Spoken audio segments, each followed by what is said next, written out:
justement de toutes les initiatives que ces jeunes mettent en place. Notre objectif étant de valoriser toutes ces initiatives, mais aussi derrière de donner des moyens à toutes ces associations de pouvoir justement évoluer, avancer comme il faut dans le cadre de leur action. Donc, il va y avoir de l'accompagnement. Mais c'est avant tout aussi engagé et déterminé. Je pense qu'aussi on le retrouve aussi dans notre nom que nous avons changé récemment. Engagé et déterminé, c'est aussi être un réseau d'influence, un réseau qui va être en mesure d'aller porter justement la voix de toutes ces associations qui composent aujourd'hui.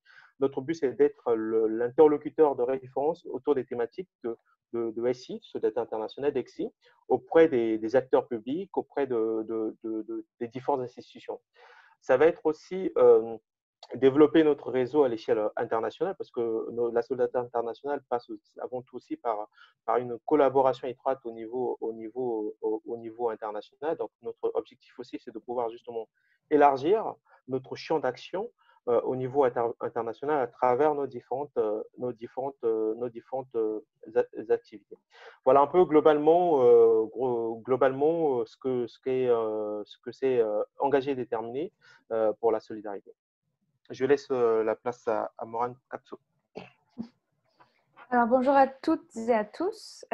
Donc, moi, je suis Morane, je suis chargée d'appui et de formation à Cap Solidarité. Donc, rapidement, pour vous présenter Cap Solidarité, donc nous, on est une plateforme lilloise pour la solidarité internationale. On a été créé, du coup, en 98 à l'initiative d'un collectif d'acteurs locaux de la ville de Lille. Et on a pour mission justement de soutenir les acteurs lillois et de la région et de la métropole dans leur engagement pour lutter contre les inégalités dans le monde et former les nouvelles générations justement à comprendre les interdépendances et à pouvoir s'intégrer finalement dans cette citoyenneté mondiale par le biais d'un engagement citoyen justement. Donc on a 3 actions principales. La première, c'est d'accompagner justement les Lillois et autres dans leurs actions de solidarité internationale. Alors nous, on ne travaille pas qu'avec des associations de jeunes, on travaille avec des associations de citoyens, de bénévoles qui nous sollicitent justement pour avoir un accompagnement individuel ou collectif. Donc on propose des formations collectives et des rendez-vous un peu plus individuels pour justement aider les acteurs à monter en compétences et à faire en sorte que leur projet soit le plus pertinent, le plus durable et le plus durable possible et le plus respectueux justement des principes des objectifs du développement durable. À côté de ça, on sensibilise aussi les jeunes à agir face aux défis actuels, à agir pour les objectifs du développement durable justement et à développer leur créativité et leur compréhension des défis et des interdépendances. Et enfin, on a un lieu de ressources et d'échanges, un peu comme le webinaire qui est organisé aujourd'hui justement, pour favoriser justement l'innovation, imaginer ensemble de nouvelles idées, de nouvelles pistes pour avoir un monde plus durable et plus solidaire et plus inclusif notamment. Voilà.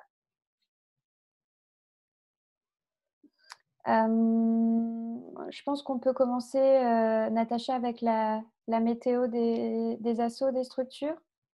Oui, donc moi, c'est Achicha Gouni Rairana. Je suis actuellement vice-présidente chez EED et je suis membre de l'amicale des étudiants africains d'Aix-Marseille. Donc maintenant, on va passer à une petite partie présentation. Le but, c'est de vous présenter brièvement, de présenter un petit peu votre association et surtout de présenter un petit peu comment vous voyez votre partenariat actuellement. Donc, la météo de votre partenariat, est-ce que c'est plutôt ensoleillé? Est-ce que c'est plutôt nuageux ou est-ce que c'est plutôt orageux?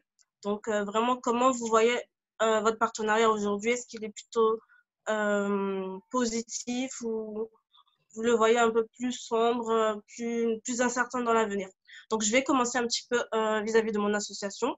Donc, moi, mon association, l'Amicale des étudiants africains d'Aix-Marseille, c'est plutôt une association qui permet aux étudiants africains d'Aix-Marseille de se retrouver, de vivre des événements, donc tout ce qui peut être culturel ou, par exemple, un concours génie en herbe, un concours d'éloquence. Donc, c'est vraiment des moments où nous, on se retrouve, on partage notre quotidien, on partage des enseignements et on peut retrouver également. Donc, c'est un peu nous, en termes de partenariat, on en a principalement autour de nos événements qu'on fait à Marseille. Mais on a également l'habitude, lors de notre clôture de fin d'année, donc lorsque nous organisons un gala, d'essayer de voir avec, dans un pays africain, une association qui a besoin peut-être de matériel, qui a besoin peut-être d'une aide financière, et de réaliser à ce moment-là une collecte de fonds pour aider cette association dans un pays africain. Actuellement, vu que les rassemblements ne sont pas autorisés à Marseille, cet événement ne sera pas réalisé. Donc, on n'avait pas encore mis en place ce partenariat. Donc, actuellement, nous, au niveau du partenariat en Afrique, on n'a vraiment pas de problème là-dessus. Donc, actuellement, nous, notre partenariat, nos différents partenariats en France, c'est plutôt un ciel bleu tranquille. Donc, il n'y a pas d'intempéries, c'est plutôt un ciel bleu tranquille. Je vais peut-être là maintenant, je vais laisser la parole à une personne. Peut-être, je vois Claire oui, Lebris. Oui, alors du coup, donc moi c'est Claire Vie, je suis co-trésorière de l'association Elsia qui est à Lille. Et donc plus particulièrement, je suis la représentante du projet Népal, enfin Sankara, qui est un projet d'Elsia, un des 3 projets internationaux. Et donc, nous, on devait partir à 6 au Népal, près de Katmandou, pendant quasiment un mois, de mi-juillet à mi-août, pour des actions autour de l'environnement, la sensibilisation à l'environnement, avec des écoles et aussi des paysans dans des milieux plutôt ruraux. Et donc voilà, mener diverses actions, une clean walk, un conte, une correspondance avec les enfants au Népal et à Lille. Et aussi plein d'autres actions en parallèle. Mais donc, du coup, c'est bien compromis avec la situation. Donc, pour notre partenariat, on est en partenariat avec chaque ciné qui est à Lille. Et donc, pareil, je dirais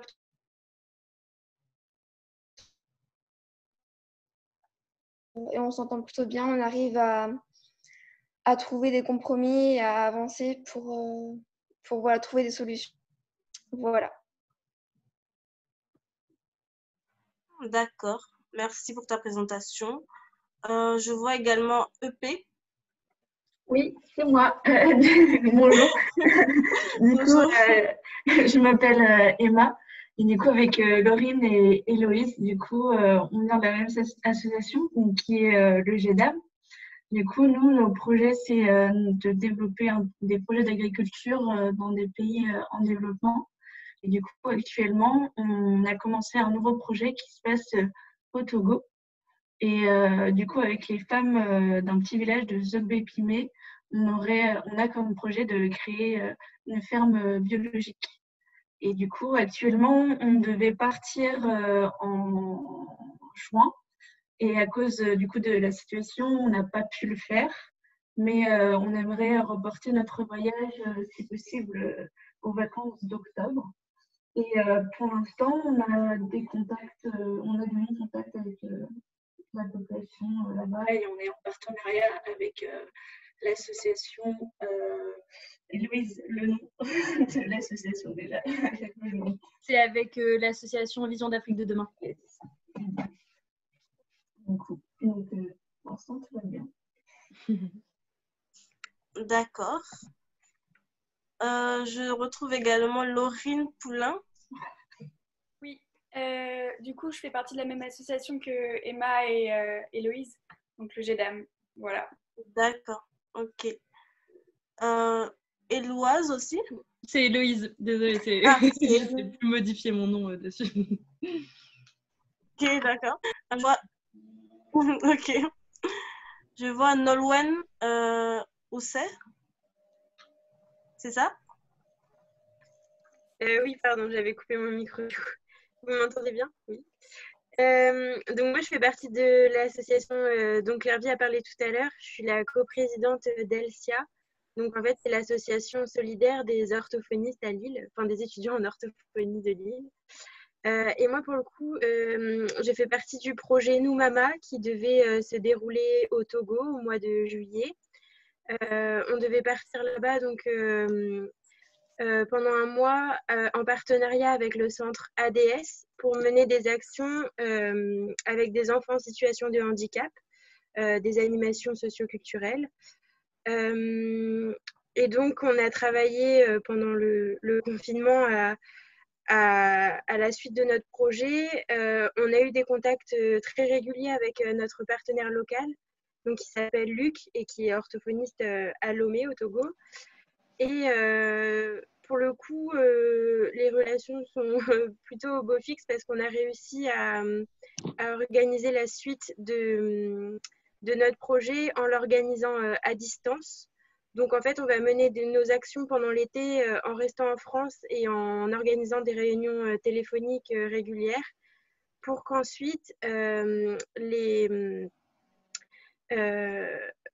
animateurs en fait, du centre là-bas qui est au Togo puissent mener les actions pendant toute l'année en fait, à partir de septembre.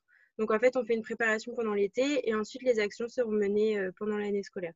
Donc voilà, donc ça se passe plutôt bien à ce niveau-là. On est en pleine réorganisation. D'accord, merci. Je vois également Charlotte. Oui, bonjour. Alors, moi, c'est Charlotte. Je fais partie de Échange Afrique INSA.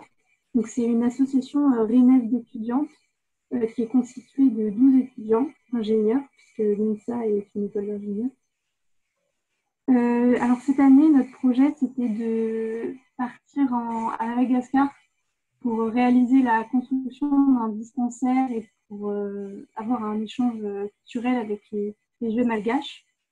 Donc on devait partir cet été pendant 5 semaines, mais cela ne fera pas malheureusement. Et cependant, on a réussi à conserver la construction du dispensaire qui a commencé déjà fin avril.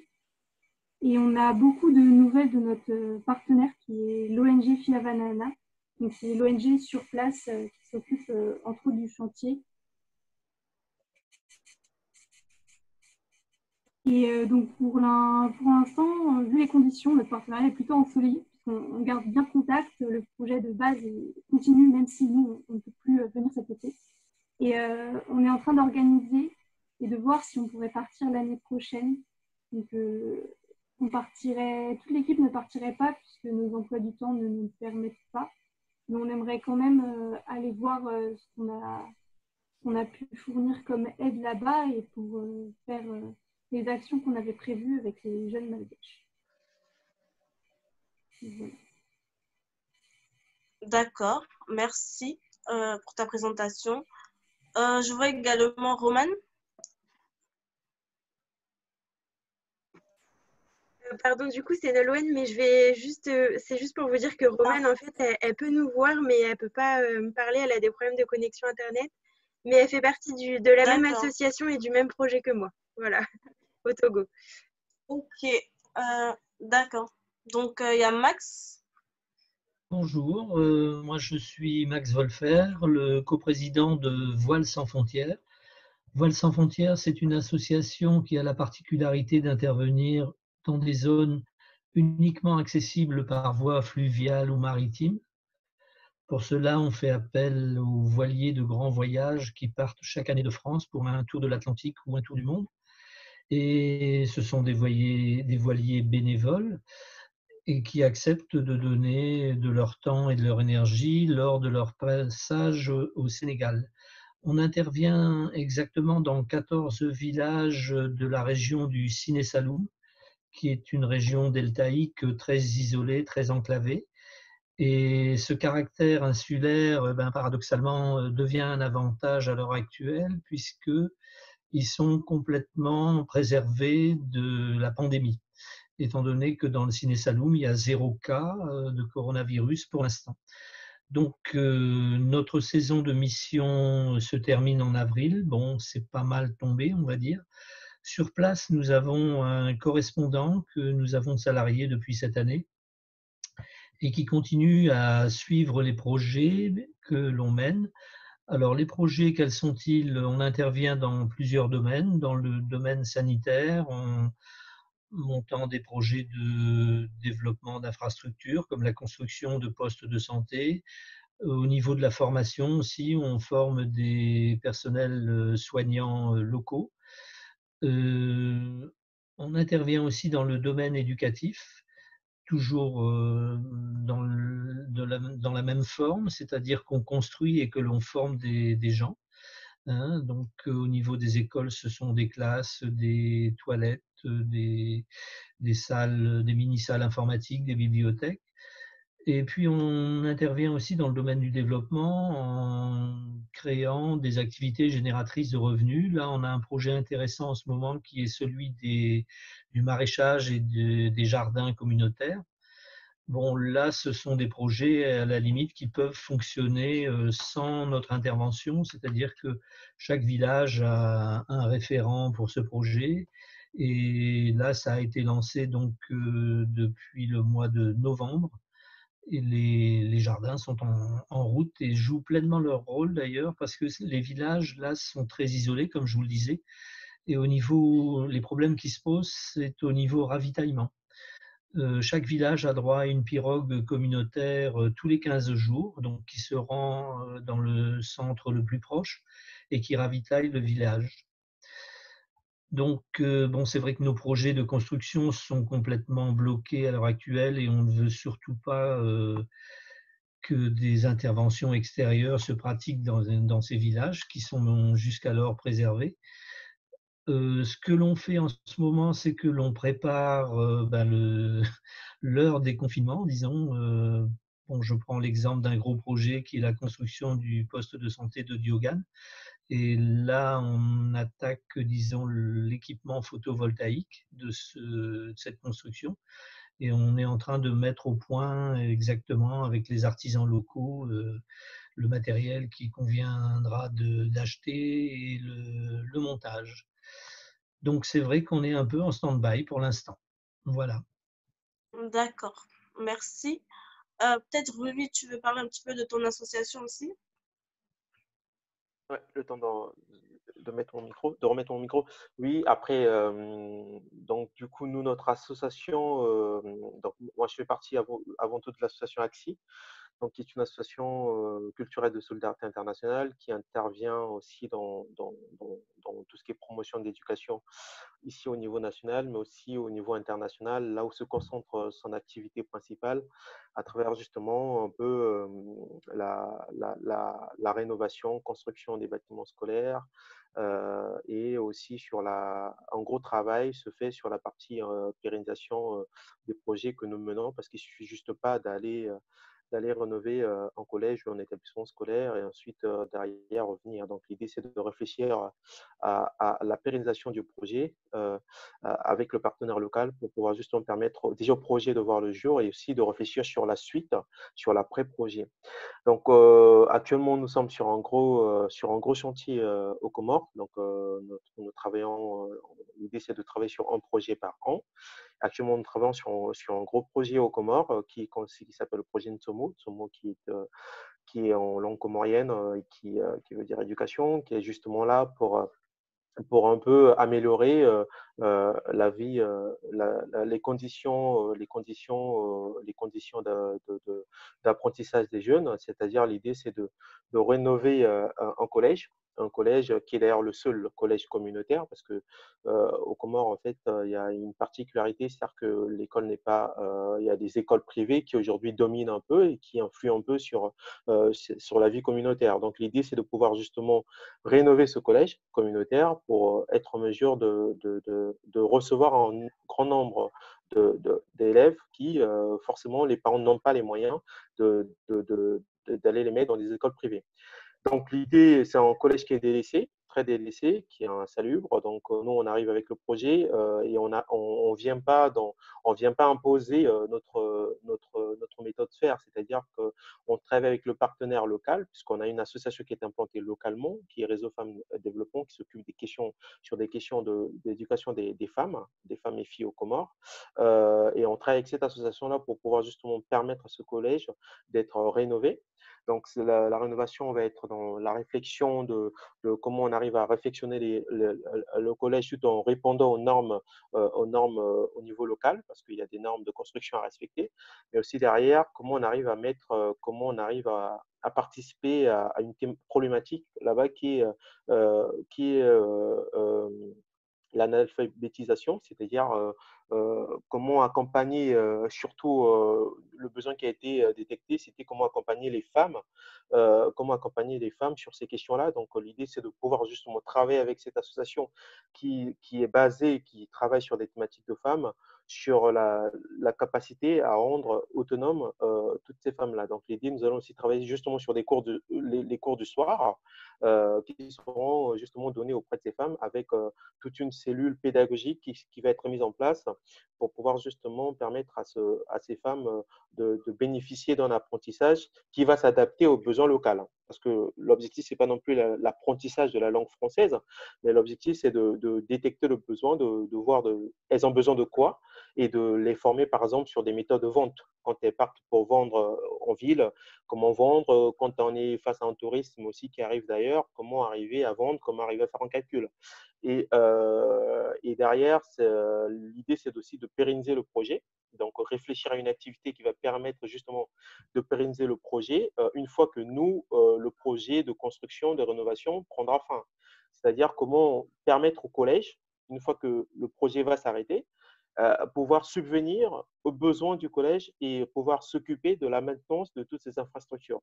Donc, pour ça, nous avons réfléchi à une activité agricole, justement, qui va justement permettre au collège de mettre en place quelques hectares de jardin pour pouvoir aller vendre de l'autre côté des Grandes Comores, pour pouvoir justement, et avec une entreprise, en partenariat avec une entreprise, qui s'engage à donner un pourcentage de son chiffre d'affaires au collège. Donc, l'idée, c'est de permettre justement au collège d'être autonome financièrement. Et derrière, il y a aussi de la création d'emplois, parce qu'il faut créer de l'emploi pour permettre aux personnes de travailler sur la partie agriculture et aussi de coordonner le projet. Donc, ce gros projet actuellement, c'est vrai que j'étais justement en mars aussi, on était en mars aussi avec un collègue aussi pour s'occuper de ce projet-là aux Comores. On a eu la chance de partir et de quelques jours après, c'était le confinement en France. Donc, on a vraiment eu la chance et on a lancé le projet. Donc là, l'idée, c'est de poursuivre ce projet qui, actuellement, du coup, c'est compliqué parce qu'on est justement aussi impacté sur ces questions de partenariat, sur des questions financières parce qu'on ne sait plus quoi faire et les entreprises privées aujourd'hui ont stoppé tout sur les accords de financement. Donc, on est aussi confronté à cette problématique. Pas forcément dans la gestion partenariale parce que dans la gestion partenariale, on arrive à trouver un terrain d'entente pour pouvoir justement permettre au projet d'avancer. Mais il y a aussi des grosses problématiques. Actuellement, on est un peu dans une zone de flou, d'ombre. Je ne dirais pas ensoleillé. On est c'est un peu compliqué. Hein. C'est un peu compliqué, pas forcément, comme je l'ai dit tout à l'heure, dans la gestion partenariale, mais aussi dans la partie recherche de fonds, dans la partie aussi déplacement parce qu'on peut plus se déplacer.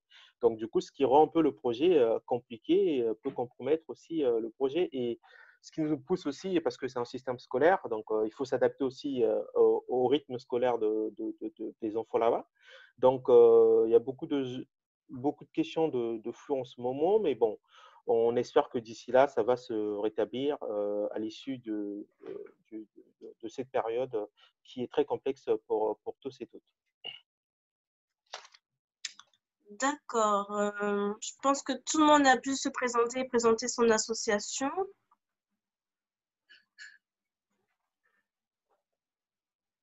Je pense qu'on peut passer maintenant aux réponses aux questions, en fait. Oui.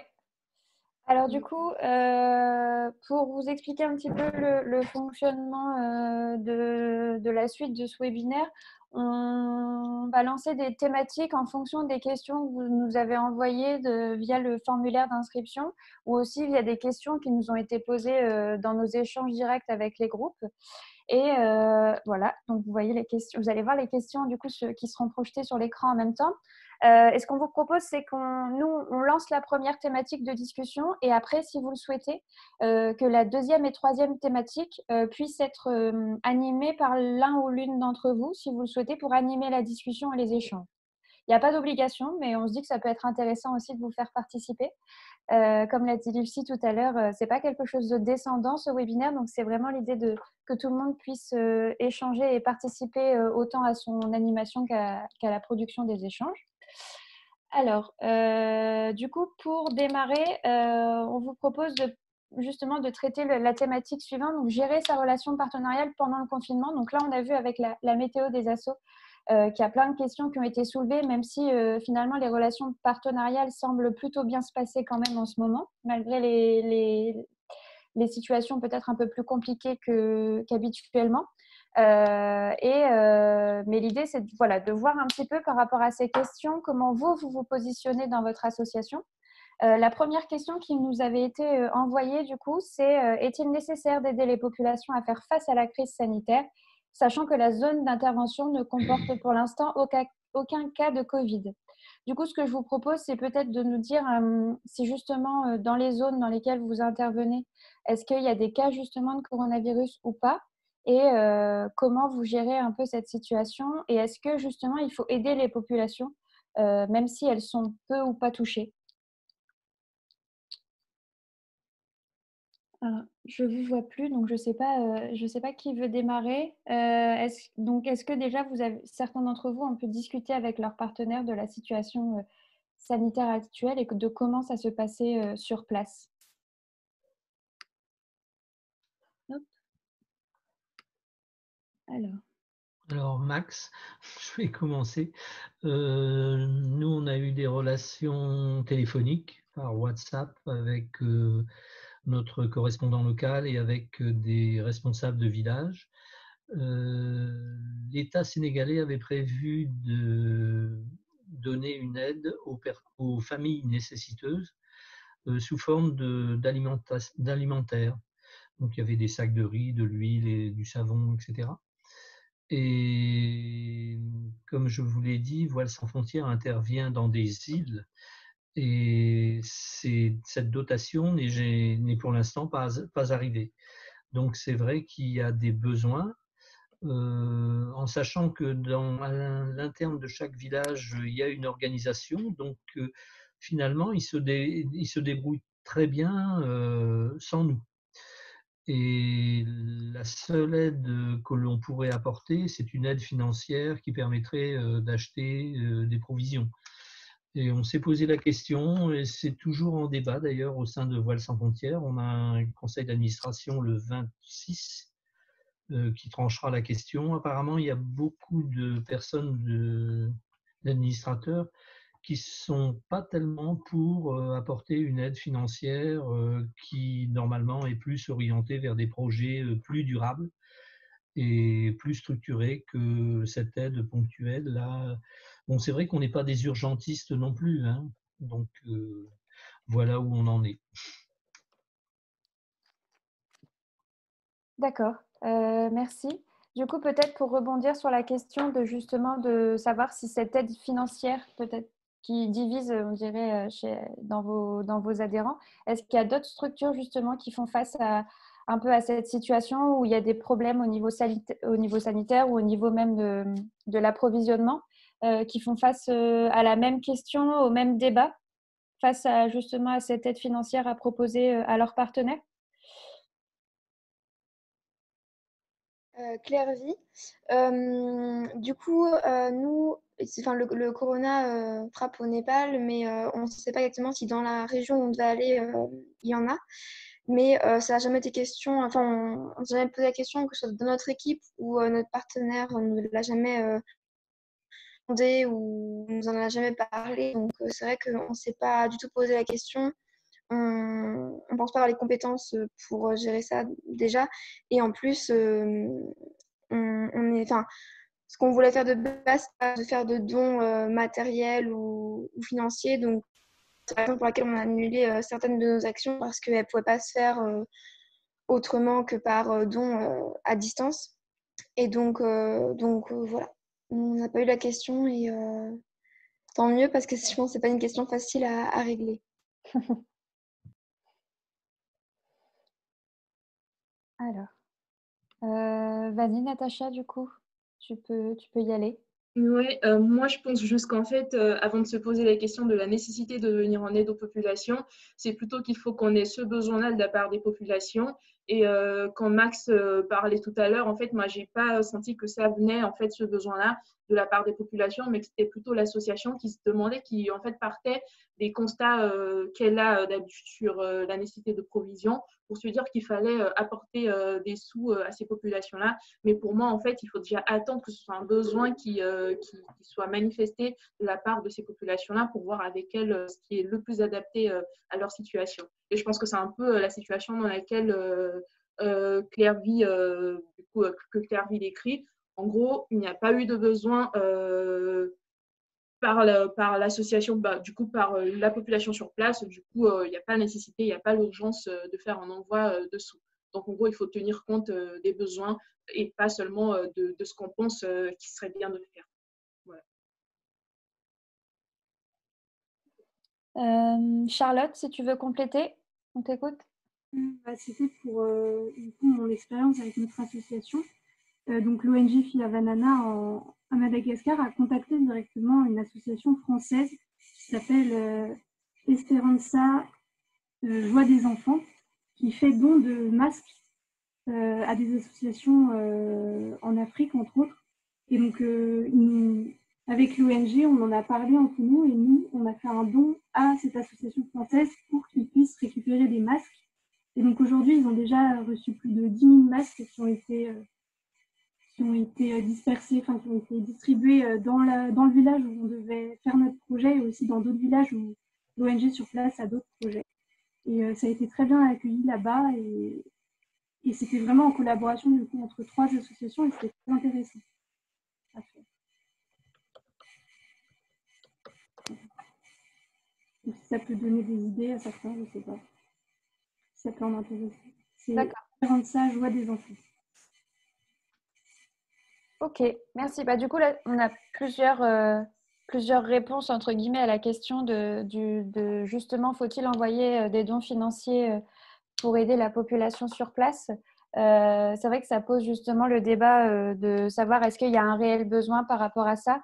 Moi, ça me fait justement me dire que c'est d'autant plus important, surtout en ce moment, de prendre le temps d'échanger avec son partenaire sur place pour vraiment identifier ce qu'il a en sa possession et ce dont lui, il aurait le plus besoin, que ça soit peut-être une aide matérielle ou financière. Après, ça peut très bien être une aide aussi au niveau de justement, en matière de prévention peut-être, se dire qu'il y a pour l'instant la situation sanitaire, heureusement, n'est pas trop compliquée parce que justement, c'est situé dans une zone insulaire, comme vous le disiez, Max. Mais l'idée, ça peut être de se dire, OK, finalement, ce qu'on peut faire, ça serait accompagner notre partenaire, bien sûr, s'il y a un besoin de sa part, si c'est quelque chose que lui a recensé, accompagner le partenaire à faire ce travail de prévention au niveau de la population pour être sûr que justement le virus n'arrive pas à un moment ou à un autre sur le territoire en question. Il y a plusieurs outils qui ont été mis en place. Alors, il y a l'Agence des microprojets qui a créé justement une fiche outil comment à l'échelle d'un microprojet, donc ce qui est le cas pour la majeure partie de vos projets, je pense, on peut contribuer à lutter contre l'épidémie de coronavirus si vraiment on souhaite apporter son aide aux partenaires suite à des échanges avec lui. Et après, on peut également peut-être aussi se former ou leur proposer de se former. Donc là, c'est une formation qui est proposée par l'Institut Bioforce. Donc c'est en français, donc ce sera uniquement pour vos partenaires qui sont francophones. Mais l'idée, c'est de se dire que comment on fait pour faire ce travail de prévention, qui peut le faire, voir avec son partenaire si l'équipe de l'association peut le faire, si des habitants aussi seraient intéressés pour le faire, des bénévoles. À ce moment-là, leur proposer de se former pour que ça soit le plus pertinent possible. Voilà. Je ne sais pas s'il y a des choses à rajouter par rapport à ça, justement, par rapport à cette question. Max, peut-être, ou les personnes qui ont justement réagi, est-ce que vous souhaiteriez réagir à nouveau par rapport aux réponses qui ont été données à la suite? Non, juste, Max, juste une petite précision. Je suis tout à fait d'accord avec Natacha et Clergy, là.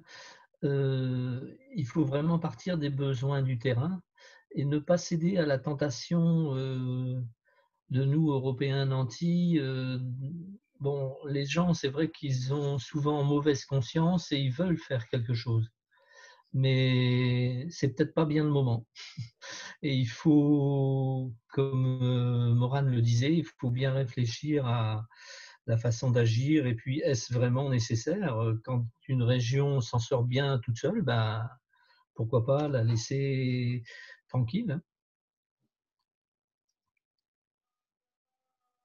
Ouais, enfin, juste pour Rufi, en effet, enfin, après moi je pense qu'aussi la gestion de cette crise dépend aussi beaucoup de la situation locale, dépend aussi des contraintes au niveau local, dépend aussi des exigences sanitaires au niveau local.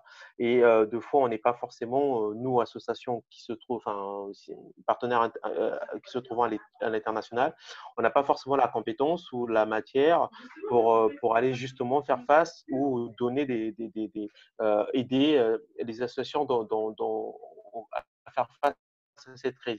Par contre, moi, je suis tout à fait d'accord sur le fait de sensibiliser. Même s'il n'y a pas de cas, même s'il n'y a pas de, il y a pas de cas de Covid-19, moi, je pense que c'est quand même important parce que c'est un sujet qui préoccupe tout le monde et qui touche tout le monde. Et moi, je pense qu'il est important quand même s'il n'y a pas de cas, même s'il n'y a pas vraiment de vrais besoins sur le champ, de quand même sensibiliser les personnes, les préparer au cas où il y aurait éventuellement un cas à faire face. On sait que aussi dans beaucoup de pays, nous dans beaucoup de pays avec qui on travaille, c'est des pays où même les conditions sanitaires sont pas là. C'est-à-dire que même au niveau hygiène, c'est pas trop là. Donc je pense qu'il faut quand même les sensibiliser. Et si on a la possibilité d'échanger avec eux, de travailler avec eux sur des méthodes de sensibilisation, je pense qu'il faut le faire. Et d'ailleurs, moi, je pense que c'est des sujets qu'on peut aussi intégrer dans des questions qu'on peut intégrer aussi dans le cadre dans le cadre de nos projets. C'est une façon justement aussi de se préparer à la sortie de cette période. Donc, la sensibilisation, pour moi, reste quand même important durant cette période.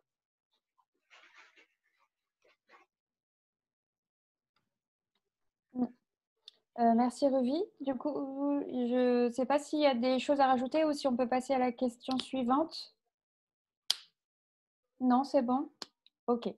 Alors du coup, la deuxième question qui avait été posée, c'était celle justement de la préparation des activités à distance. Alors du coup, il y en a certains et certaines d'entre vous qui ont parlé d'une réorganisation de leur projet par rapport à la situation actuelle. Et justement, du coup, dans quelles conditions et comment on fait pour préparer ces activités à distance? Parce que ce n'est pas simple, il n'y a pas forcément tout ce dont on avait prévu comme matériel, etc. Donc, comment les structures qui sont dans cette situation ont fait ce travail de préparation ou comment actuellement elles sont en train d'échanger avec le partenaire pour pouvoir mettre ça en place?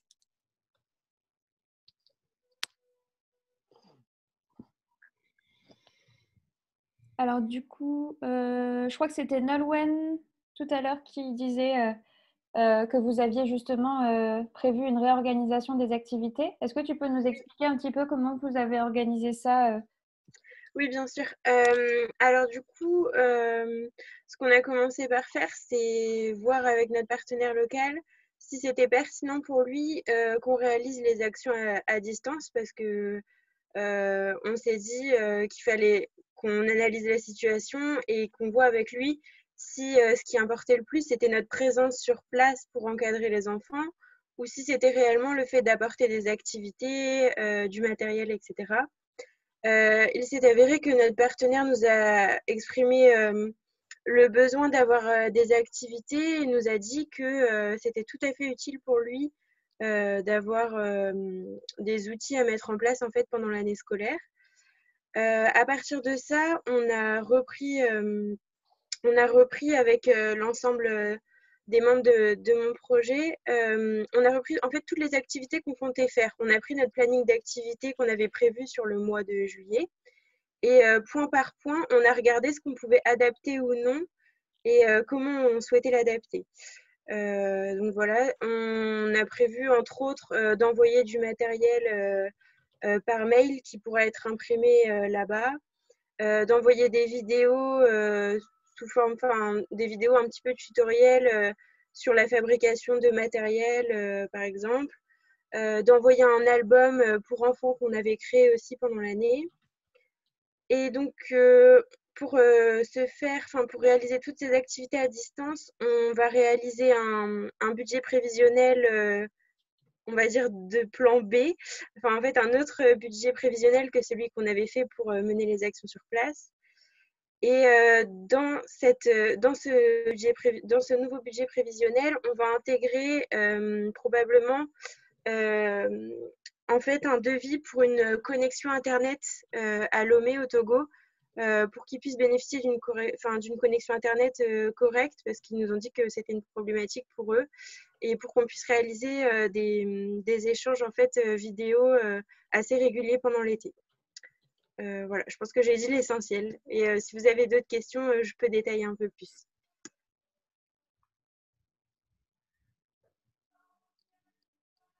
Alors, est-ce que certains ont des questions justement par rapport à ce qui a été expliqué par Nolwenn sur la mise en place de ces activités à distance et notamment la discussion qu'il y a eu avec le partenaire pour en arriver là? Moi, j'ai une question par rapport à la... Est-ce que maintenant, pendant cette période, ou c'est vraiment à la rentrée en septembre que vraiment les enfants vont bénéficier de ces activités en fait? Alors, je sais pas. Ouais, je pense que là, ça marche. En fait, nous, notre projet, c'était de réunir une vingtaine d'enfants qui sont suivis en fait à l'année dans un centre d'éducation précoce. Et donc là, en fait, de les réunir pendant l'été, puisque pendant l'été, le suivi paramédical s'arrête. Donc nous, on voulait les réunir dans le centre et faire ces animations. Donc là, du coup, c'est pas possible déjà parce que notre partenaire pense qu'il ne pourra pas réunir des enfants d'ici l'été, que les réunions ne seront pas possibles. Et donc, toute la préparation va se faire pendant l'été et les activités débuteront en septembre avec ces mêmes enfants finalement. Et en fait, c'est les activités qu'on va proposer donc sur un thème bien précis, elles seront intégrées au programme du centre d'éducation précoce en fait. Il nous a parlé par exemple d'une matinée ou une journée par semaine qui seront dédiées à ces activités-là en fait.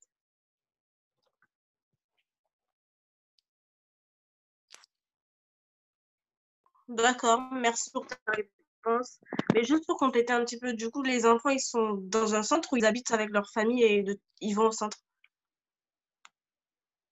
Du coup, c'est des enfants qui habitent avec leur famille, mais qui vont dans un centre pour passer la journée et pour avoir des consultations avec des orthophonistes, avec des kinés ou avec des ergothérapeutes en fait pendant l'année, et aussi pour faire des activités avec des animateurs.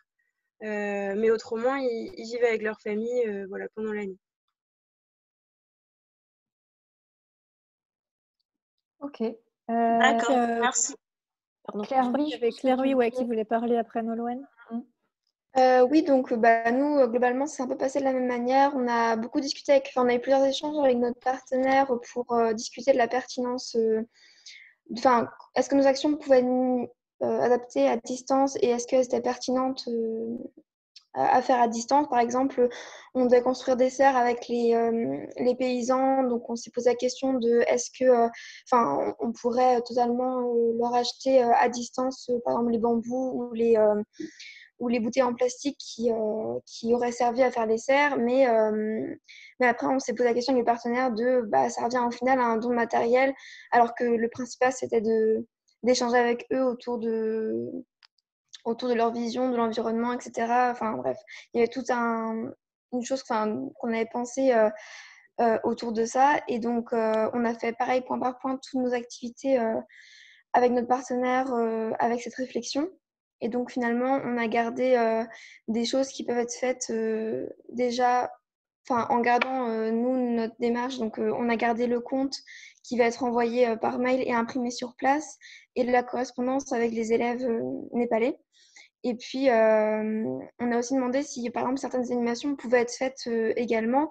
Sauf que c'est posé la question aussi de est-ce que, est-ce qu'il y avait les moyens humains aussi sur place pour le faire, parce que notre partenaire nous a vite freiné en nous disant que forcément, après cette situation, le pays serait un peu en reconstruction quand même économique et sanitaire, etc. Donc, ils n'auraient pas les moyens de faire tout ça. En plus, tout ce qui est école, les reprises des cultures, etc., pareil, allait devoir prendre plus d'attention de la part des personnes sur place. Et même les bénévoles de l'association au Népal seraient occupés par beaucoup d'autres choses, notamment sanitaires et sociales. Donc voilà, on a pris toutes ces variables-là en compte pour décider de ce qui pouvait être adapté et gardé de manière pertinente voilà, pour la population et pour nous aussi, pour notre démarche.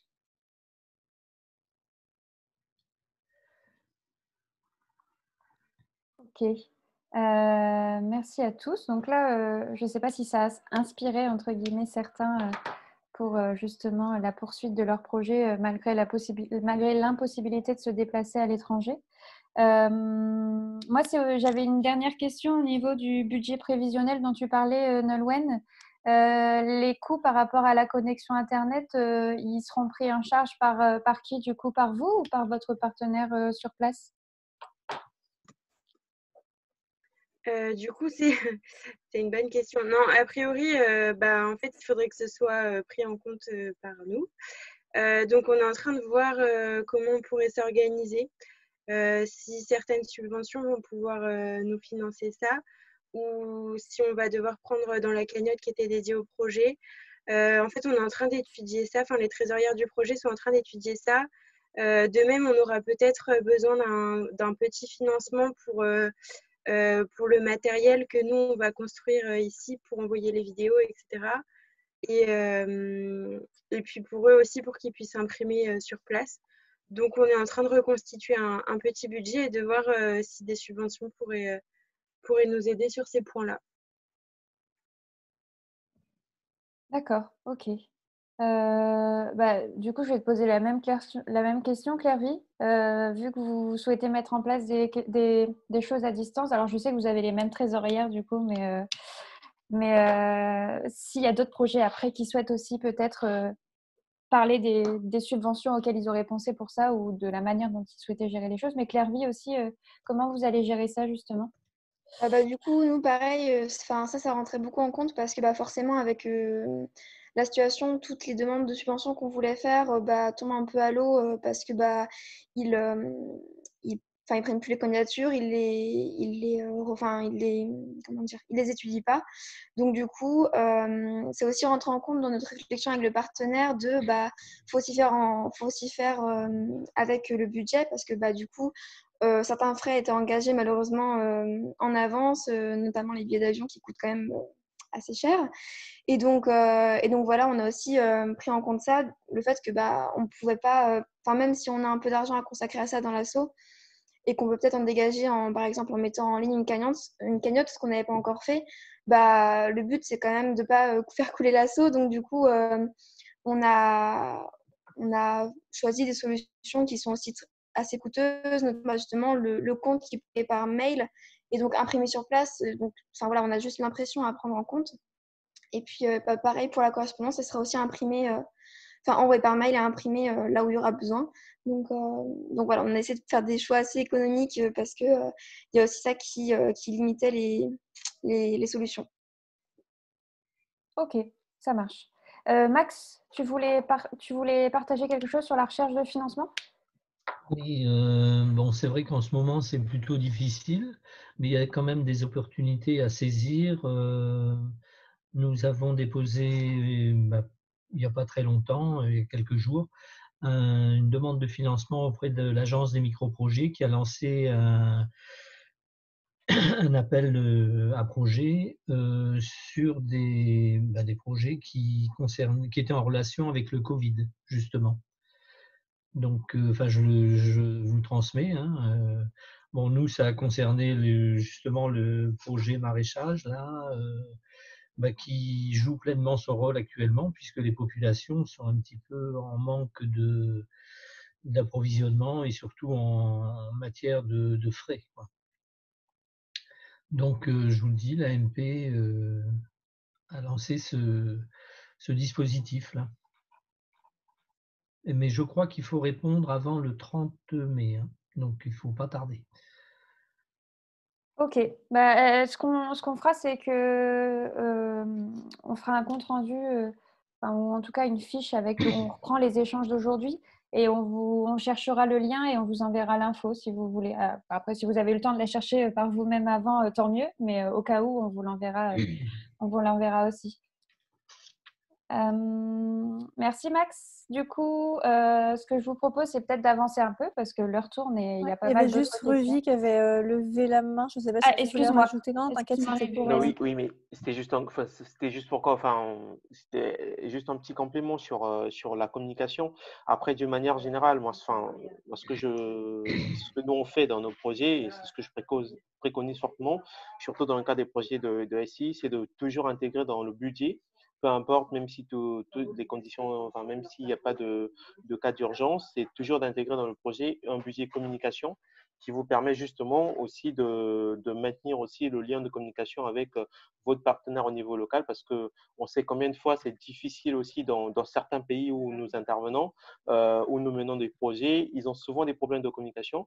Donc, lorsque nous n'intégrons pas cette partie de communication, des fois, ça peut être très, très embêtant, très pénalisant, même lorsqu'il n'y a pas de situation de Covid-19.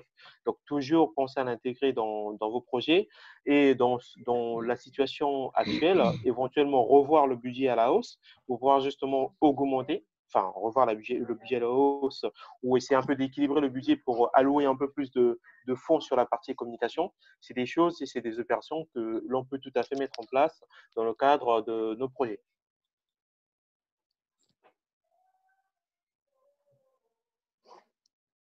Ok.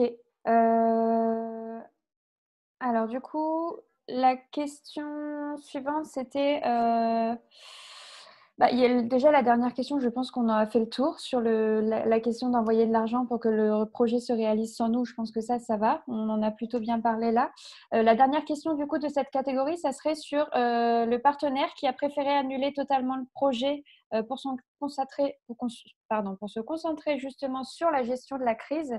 Que faire? Donc, est-ce que parmi vous, mais je ne suis pas sûre d'avoir entendu des situations similaires, est-ce que parmi vous, il y en a qui, justement, où le partenaire a préféré annuler totalement les activités, pour l'instant en tout cas? Non, non, je ne suis pas sûre. Ok, tant mieux. C'est d'autant mieux, je trouve. Je pense que pour cette catégorie-là, on a fait le tour. Je ne sais pas si vous avez des choses à rajouter, peut-être les membres des assos ou peut-être les animateurs, animatrices, pour conclure sur cette catégorie. Ruvi, tu voulais partager quelque chose? Oui, sur la partie, nous, ça nous est pas arrivé, heureusement, et tant mieux. Sur la partie, le partenaire qui a décidé d'annuler, c'est très compliqué, hein. Et c'est très compliqué de se retrouver avec un partenaire qui décide d'annuler un projet, qui décide de se concentrer. Après, je pense qu'il faut dialoguer. Il faut essayer un peu de voir avec le partenaire s'il n'y a pas possibilité éventuelle de le reporter. On sait qu'on est dans une situation difficile, mais il ne faut pas non plus oublier de sensibiliser les partenaires, c'est-à-dire que derrière, il y a un gros travail qui a été fait quand même. Il y a un travail qui a été mené, il y a un travail de recherche de fonds. Est-ce que si vous avez la possibilité éventuellement de reporter le projet, arrivez aussi à dire aux partenaires au niveau local ou dire tout simplement, OK, mais nous, si on est confronté à des difficultés, on comprend, c'est une situation difficile, mais est-ce qu'on ne peut pas éventuellement le reporter ultérieurement? On ne peut pas le reporter dans le temps, et si le partenaire financier le permet. Alors, de toute façon, on est dans un cas aussi de force majeure, hein, parce que même aussi les financements en France, lorsqu'il y a besoin, nécessité de reporter, il y a la possibilité de le faire. Il y a une circulaire d'ailleurs du Premier ministre là-dessus qui permet, si donc les associations ont besoin justement aussi de ce report, de pouvoir justement discuter et demander aux différents organismes financeurs de pouvoir justement avoir la possibilité de reporter un peu, de décaler le projet dans le temps. Après, voir au niveau local s'il n'y a pas possibilité éventuellement aussi de confier le projet à une autre association aussi qui travaille éventuellement sur les mêmes thématiques, voir s'il y aurait pas une possibilité de faire une passerelle pour pouvoir quand même permettre au projet de quand même avoir le jour, peut-être pas tout de suite, mais peut-être plus tard. Parce que moi, je pense que lorsqu'on a consacré de l'énergie sur un projet, c'est un peu dommage de l'annuler à cette étape, surtout lorsqu'on a les moyens. On a tous les moyens lorsqu'on a tous les moyens pour le mettre en place. Donc, c'est vraiment, et je pense ça doit s'adapter au cas par cas. Je sais qu'il y a il y a des projets typiquement qui n'ont pas, même pas de financement et qui vont peut-être décider d'annuler, bon, parce que, de toute façon, les circonstances ne s'y apprêtent pas et donc il n'y a pas la possibilité de trouver d'autres ressources de financement. Bon, ces projets-là, je pense que peut-être le meilleur choix, mais je ne sais pas, c'est à réfléchir, est-ce que ce n'est pas d'annuler, mais des projets où il y a déjà tout, ça serait peut-être intéressant de les reporter que de les annuler ou éventuellement de trouver un autre partenaire. Natacha, tu voulais rajouter quelque chose? Oui. Du coup, juste dire que, comme on dit, la charité bien ordonnée commence par soi-même. Et juste pour dire que si on ne peut pas faire de projet de solidarité à l'international, on peut faire des projets de solidarité internationale ici au niveau local. Et c'est ce qui s'appelle l'éducation à la citoyenneté et à la solidarité internationale. Et du coup, si on a obtenu des financements pour un projet à l'international, mais qui ne peut pas se faire, ça serait de voir avec le bailleur si c'est possible de réinvestir ce financement-là dans une action de sensibilisation ici au niveau local sur les enjeux de la solidarité internationale sur lesquels on comptait travailler via notre projet. Donc, en gros, c'est se tourner vers les structures comme ED ou CAPSO, ou avoir dans vos différentes villes des structures qui accompagnent à la mise en œuvre de projets de sensibilisation ici au niveau local sur la solidarité internationale.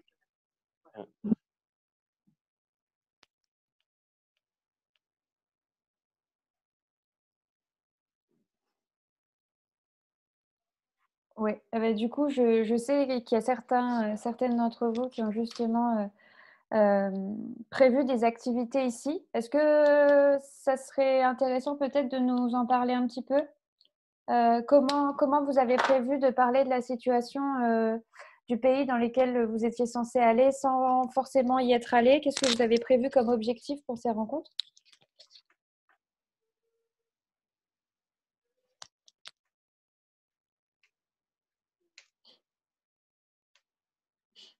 Alors, Elsia, je sais que vous avez, je vais vous encourager à partager parce que je sais que en tout cas, vous aviez prévu d'organiser des choses déjà dans un premier temps.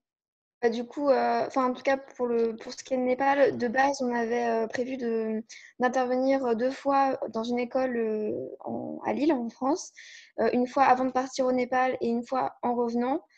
Pour la correspondance, le compte, mais aussi sensibiliser aussi à l'environnement en fait et voir la vision qu'ils avaient de l'environnement en France et à l'échelle mondiale aussi. Donc l'intervention avant a disparu, mais on compte bien refaire dès qu'on pourra, quand l'école sera prête à remettre ça en place, l'intervention après. Donc on essaiera quand même de faire une sensibilisation à l'environnement. On comptait pas forcément parler de la situation au Népal, médicale. On voulait vraiment centrer sur l'environnement, donc je sais pas si on le fera ou pas, je pense pas, mais parce qu'on ne se sent pas forcément à l'aise avec ça, mais à voir si ça vient sur la conversation, pourquoi pas. Mais on n'a pas encore, on est en train de réfléchir à comment le mettre en place, mais rien n'a encore fait. On travaille dessus pour essayer de faire ça de la manière la mieux possible.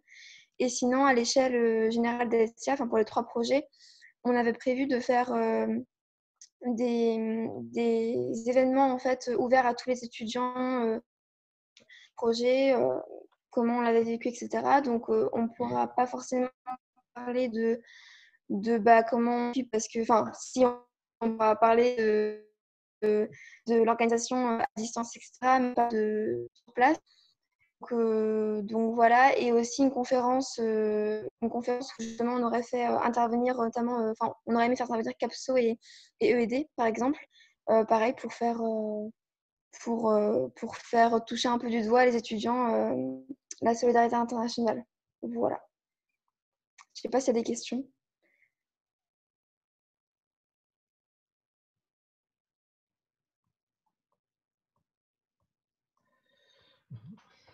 Non, j'ai pas l'impression. Du coup, s'il n'y a pas d'autres événements, d'autres idées de rencontres qui pourraient être organisées, je vous propose qu'on passe à la catégorie suivante. Alors du coup, la catégorie suivante, c'était gérer son projet après le confinement, donc la reprise, réadapter son projet. Donc on a déjà commencé à en parler un petit peu. Mais déjà, est-ce qu'il y a quelqu'un qui souhaiterait, donc animateur ou participant, animer peut-être les discussions sur cette thématique-là? C'est un bon exercice.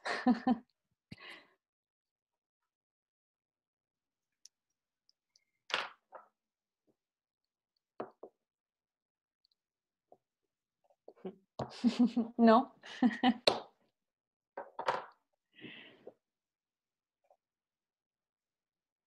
Ok, bon. Si, moi, je me propose. Ok. Ouais. Merci, Natacha. Pas de souci. Bah, du coup, la première question, c'est quelles activités préparatoires au redémarrage après le déconfinement. Je pense que du coup, est-ce que parmi vous, il y a des assos qui ont déjà pensé un peu à cette période après confinement? Est-ce que ça a déjà été pensé avec le partenaire? Comment vous voyez la suite de votre projet après cette crise?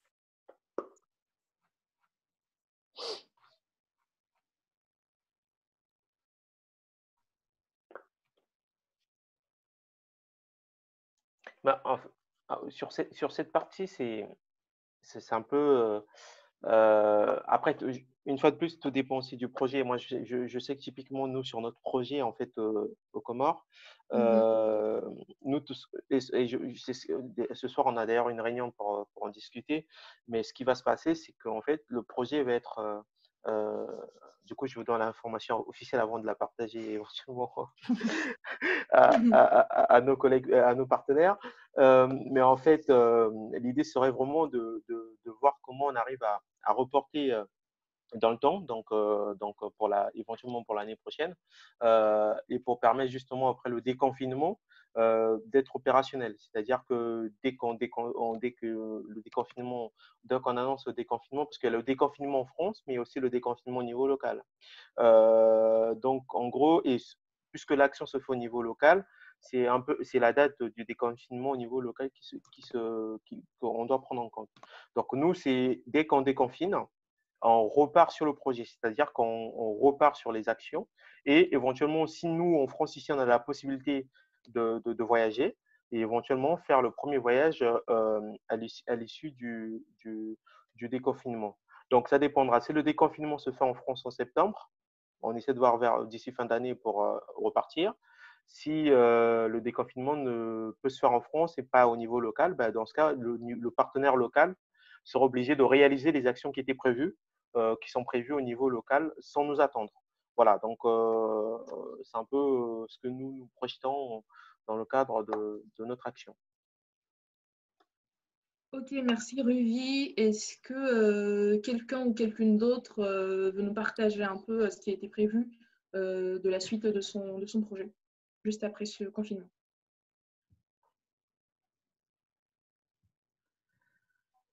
Moi, je rebondis juste sur ce que disait Ruvi, mais c'est ce qu'on a déjà un petit peu partagé à EED au début du confinement. C'est effectivement de bien regarder régulièrement, je crois notamment le site du ministère des Affaires étrangères, européennes étrangères, puisque eux donnent un peu, très régulièrement, voire même en temps réel, justement l'adaptation pays par pays.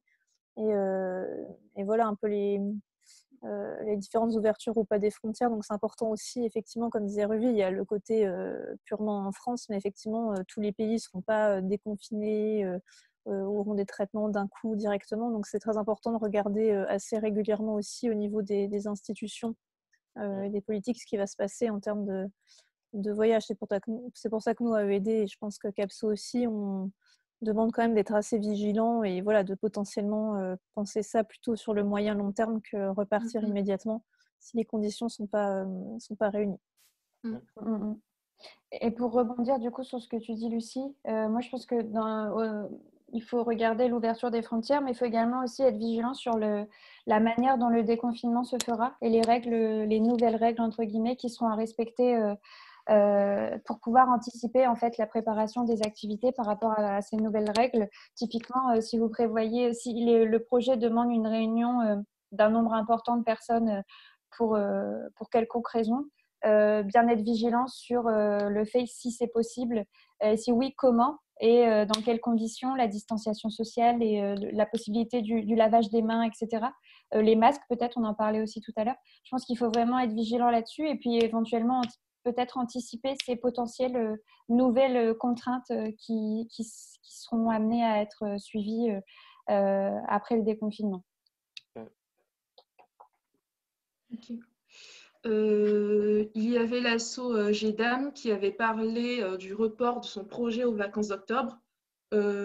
Pourquoi, qu'est-ce qui en fait a motivé le choix de cette date-là? J'imagine que c'est parce que vous en avez parlé avec les partenaires et tout. Donc, comment vous avez dit on reporte le projet aux vacances d'octobre et qu'est-ce que vous allez faire? Si vous pouvez nous partager un peu.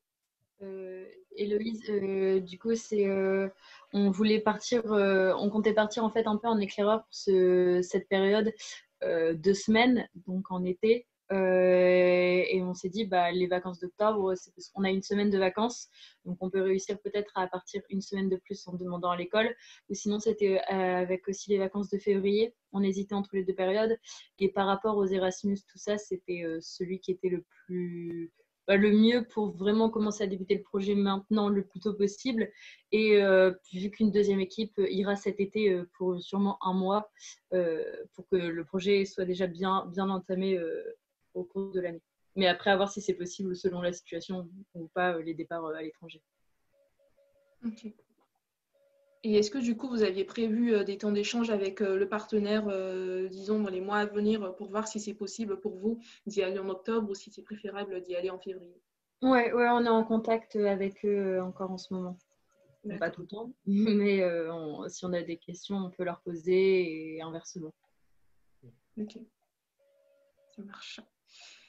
Est-ce que du coup, il y a encore des interventions ou des questions ou de petits éclaircissements sur les interventions de Morane, Ruby, Lucie? Ou sinon, je considère que l'essentiel a été donné et vu que l'heure avance, on va aussi avancer au niveau des questions. Et du coup, si l'équipe qui a préparé le projet cette année avec le partenaire ne peut plus y consacrer du temps, que faire de ce qui a été élaboré? Est-ce que du coup, il y a parce qu'on sait qu'il y a plein d'assauts étudiantes qui se renouvellent. Du coup, les assos étudiantes, en fait, elles sont amenées à se renouveler chaque année. Ce n'est pas du tout les mêmes équipes. Il y en a qui quittent l'association, il y a un roulement. Et du coup, est-ce que c'est un peu votre cas? Est-ce que les équipes qui ont monté le projet cette année, qui ont établi le contact avec le partenaire, ne seront pas là l'année prochaine? Est-ce que vous avez anticipé sur la passation? Est-ce que vous êtes dans ce cas-là?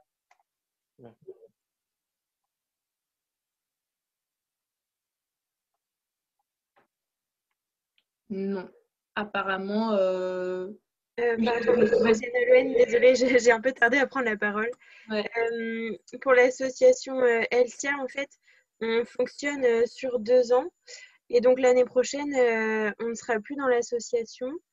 Donc, nous, on mène 3 projets à l'international. Et donc, comme vous avez pu l'entendre, il y a des projets qui vont s'organiser à distance, selon ce qui est possible ou non. Et il y a un des projets internationaux de l'association dont les membres en fait aimeraient confier ce projet aux aux futurs membres de l'association, c'est-à-dire aux filles qui partiront au Sénégal l'année prochaine. Donc, je pense qu'elles vont envisager tout un relais en fait entre les futures personnes qui vont partir l'été prochain si c'est possible et le partenaire local en leur expliquant les actions qu'elles comptaient mener, etc. et en voyant si ça correspond toujours à un besoin local. En tout cas, je sais que pour un des projets internationaux d'Elsia, c'est ce qui est envisagé.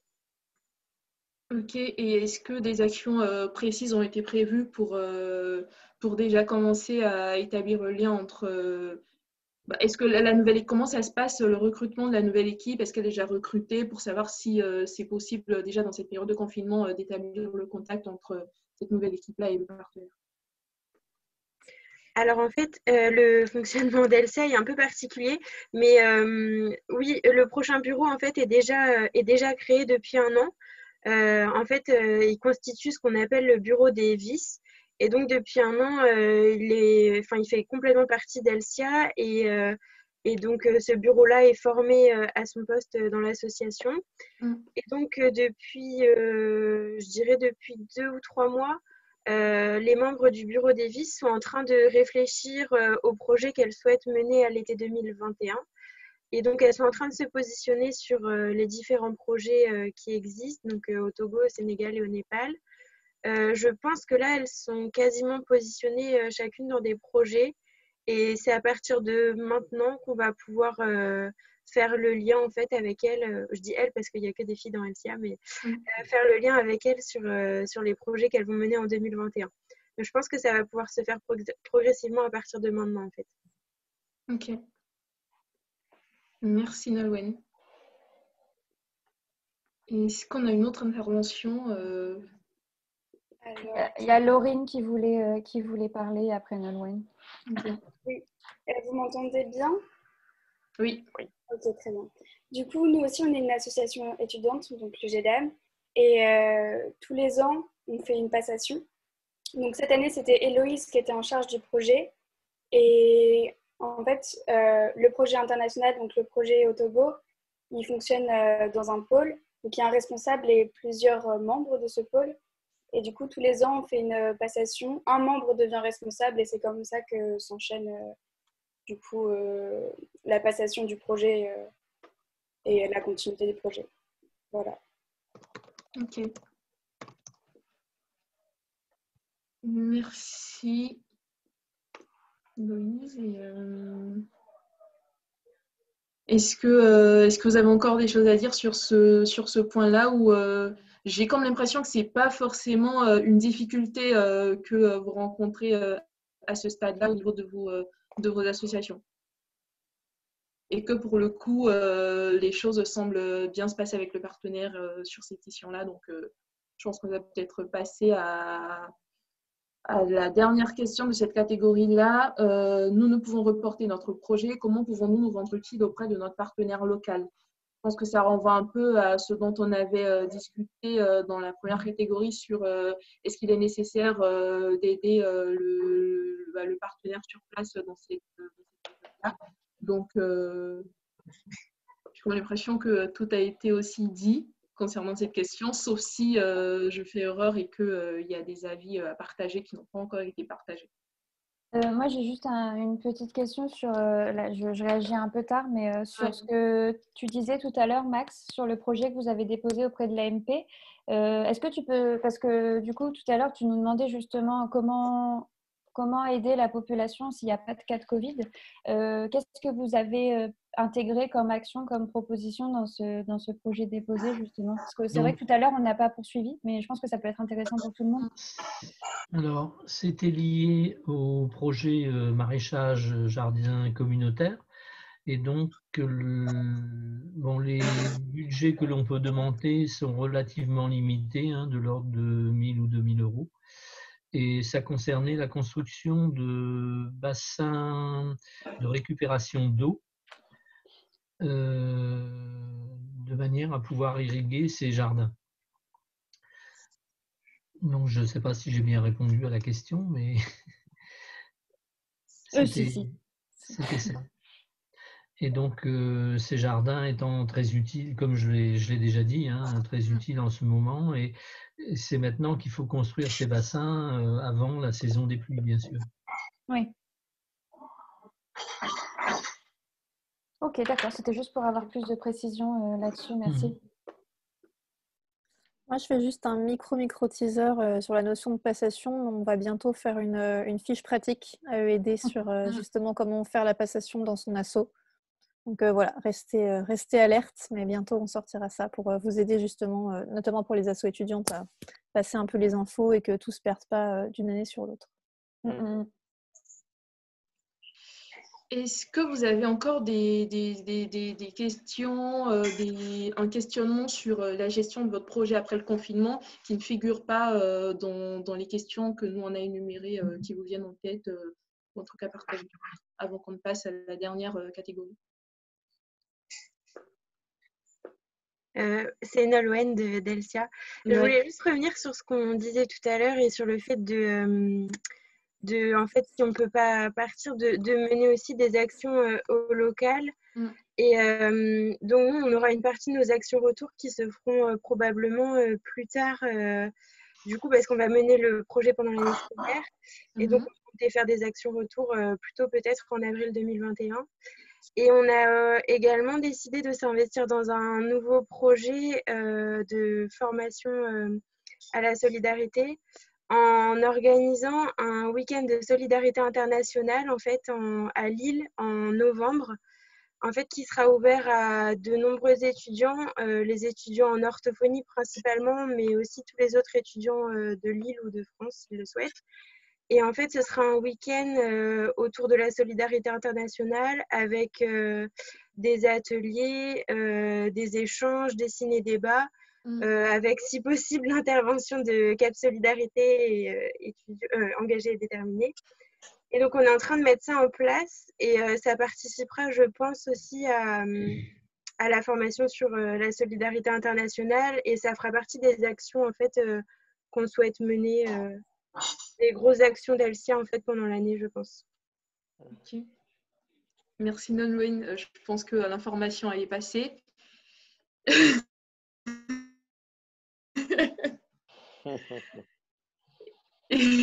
Voilà. Du coup, est-ce que quelqu'un veut prendre la main pour la catégorie sur la gestion des partenariats financiers?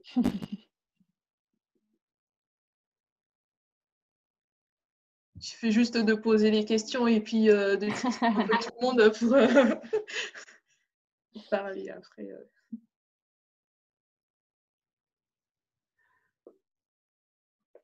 Qui veut montrer ses talents d'animateur, autrice? Max, Max. Enfin, je pense que dans un premier temps, ce qui est important vis-à-vis des bailleurs de fonds, c'est de les informer de ce que l'on compte faire.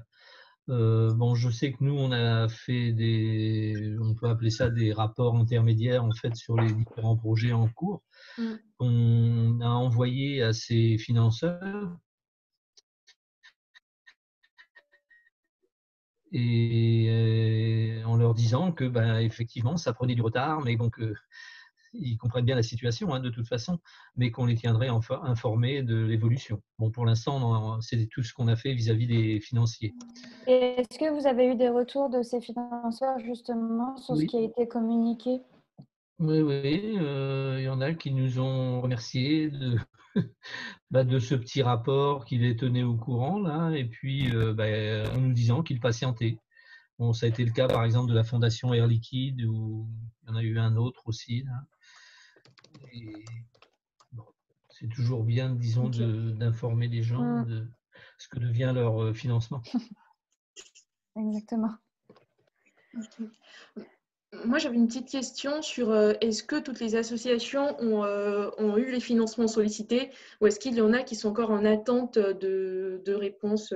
Bon, je ne parle pas du pied, je sais qu'Elsia a sollicité le pied, ça c'est hormis le pied en plus c'est pour des actions ici au local, donc pour vos projets à l'international, est-ce qu'il y a des financements que vous aviez sollicités et dont vous n'avez toujours pas la réponse? Nous, pareil pour Elsia, on avait aussi sollicité un peu tous les projets, le FSDIE et le CROUS pour les actions retour.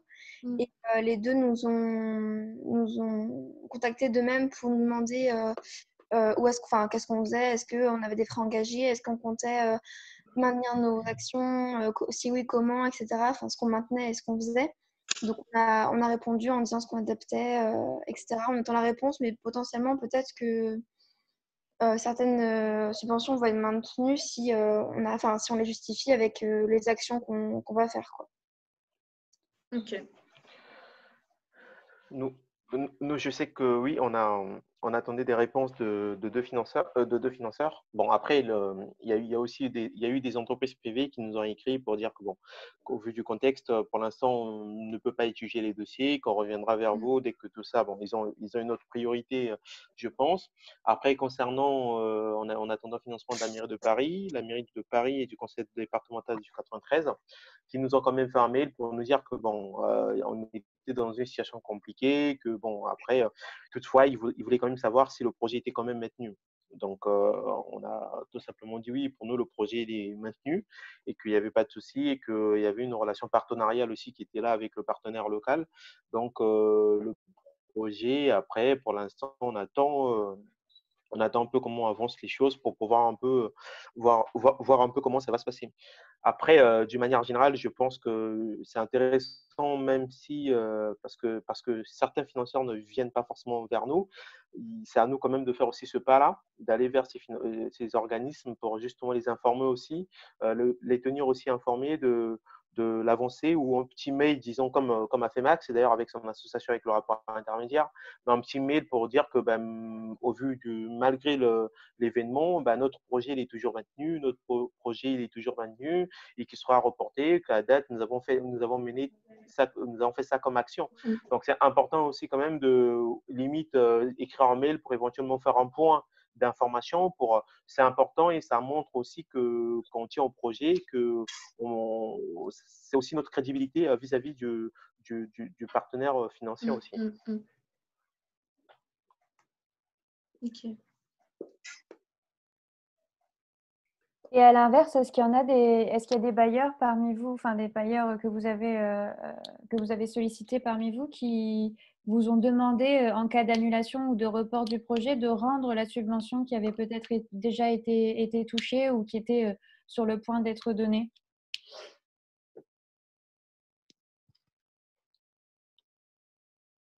Non, ça va. C'est une bonne nouvelle, ça. Bah ouais. C'est clair, c'est rassurant. Non, mais je pense qu'ils sont très compréhensifs, les partenaires financiers quand même. Hein. Ils sont confrontés à ça, ils sont très compréhensifs. Ils savent que c'est un moment inédit quand même. Hein. Donc, je pense qu'ils sont conscients et ils sont prêts à patienter et à voir un peu comment tout ça va se faire.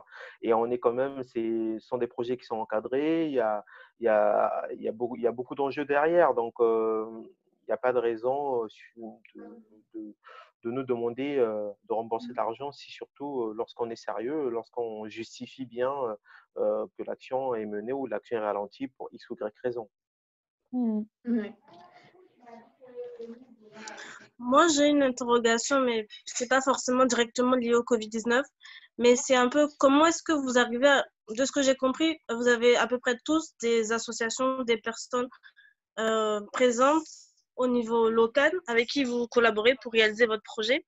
Donc moi, ma question, c'est un peu comment est-ce que vous avez réussi à avoir ces partenariats avec les personnes présentes déjà localement dans les pays dans lesquels vous intervenez.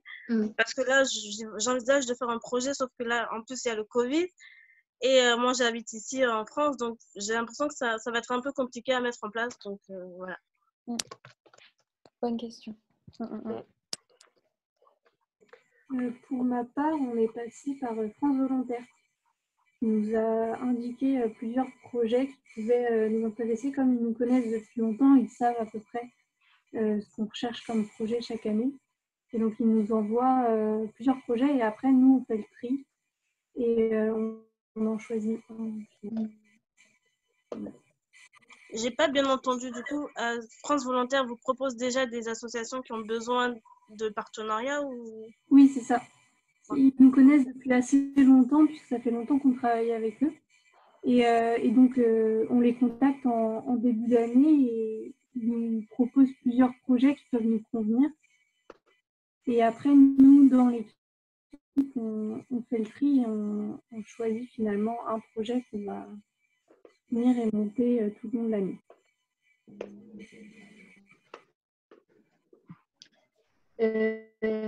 Pardon, je sais pas. Il y a Héloïse qui voulait prendre la parole, il me semble. Oui. Nous, pour comment on l'a trouvé, c'était plus par relation personnelle, et du coup, on connaissait bien aussi la personne qui est sur le projet, qui est mon beau-frère. Du coup, c'est par relation personnelle qu'on a trouvé le projet.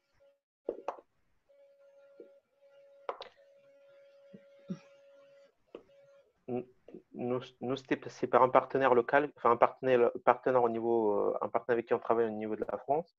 C'est lui qui nous a mis, c'est des jeunes un peu issus des Comores, qui nous ont mis en lien avec une association au niveau local pour pouvoir justement travailler ensemble. Donc c'est un peu un partenariat très parti.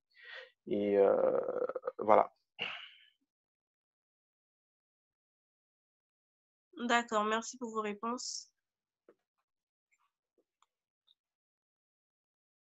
Mais après, juste pour Rihanna, pour cette question, il faut faire très très attention quand même aussi parce que moi, j'insiste, je sensibilise souvent là-dessus parce qu'au niveau local, il y a tellement trop de projets, il y a tellement trop d'associations qui veulent faire des projets et de fois, on peut aussi un peu ne pas tomber sur, on peut tomber sur des partenaires pas trop fiables et qui sont pas trop sérieux. Et donc, il faut faire très très attention sur le partenaire au niveau local. C'est pas simple, c'est pas facile. Et c'est pas simple de trouver un partenaire sérieux. Quand je dis sérieux, c'est dans le partage, dans l'échange, dans la réactivité des échanges et aussi toujours s'inscrire dans cette démarche de réciprocité parce que le piège souvent c'est dans beaucoup de pays hein, c'est quand ils voient qu'il y a une association qui vient pour ils sont trop dans cette vision d'aide. Or, on peut pas être dans cette vision d'aide, mais plutôt s'inscrire plutôt dans cette vision d'une relation partenariale de réciprocité dans le cadre de projets qui sera mené.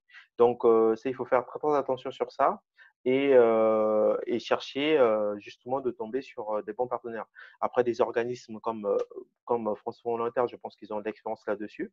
Ça peut éventuellement, et des organismes aussi, je pense, comme Engagé Détermine aussi, ou CAPSO aussi, peuvent juste même être aussi en mesure d'orienter d'orienter les associations vers aussi des partenaires au niveau local.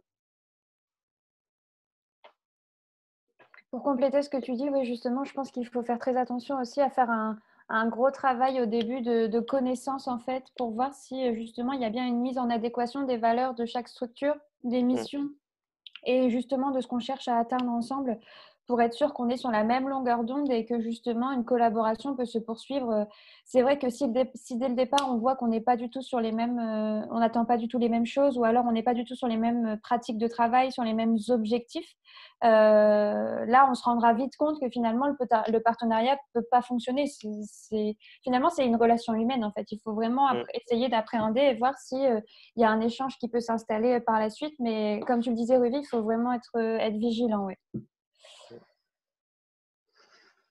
Max, vas-y, tu peux compléter. Oui, je peux compléter. Enfin bon, nous, on connaît surtout le Sénégal. Hein, et au niveau du Sénégal, il nous est arrivé d'avoir des informations par l'ambassade de France qui a un service. Alors, je sais que ça s'appelle le SCAC, je crois, service de coopération, etc., etc., qui nous a renseigné sur un partenaire, en l'occurrence c'était un maire d'une commune, et qui a apporté, disons, qui nous a conforté dans le choix, dans le sens où ils nous ont dit que c'était quelqu'un de fiable. Donc ça peut être un moyen, alors je ne sais pas si ça existe dans les autres pays, mais au Sénégal, donc on peut faire appel à eux. D'accord. Donc, ils vous ont mis en lien D'accord. avec une association ou une collectivité? J'ai pas très bien compris. Alors, en fait, c'était dans le cadre d'un dossier qui avait été accepté par l'Agence des microprojets et qui nous demandait, l'Agence des microprojets demande à ce que le projet soit déclaré au niveau de l'ambassade, hein. Et en prenant contact avec eux, on leur a posé la question, ou je ne sais plus si c'est pas eux d'ailleurs qui ont demandé, comment avez-vous choisi vos partenaires locaux? Et on leur a dit par connaissance, quoi. Et c'est eux qui nous ont indiqué leur service là. Oui, je peux retrouver exactement le nom de ce service. Je crois que ça s'appelle le SCAC, SCAC, quelque chose comme ça. Les services de coopération et donc qui nous a conforté dans le choix de ce maire avec lequel on a passé une convention de partenariat. Ok.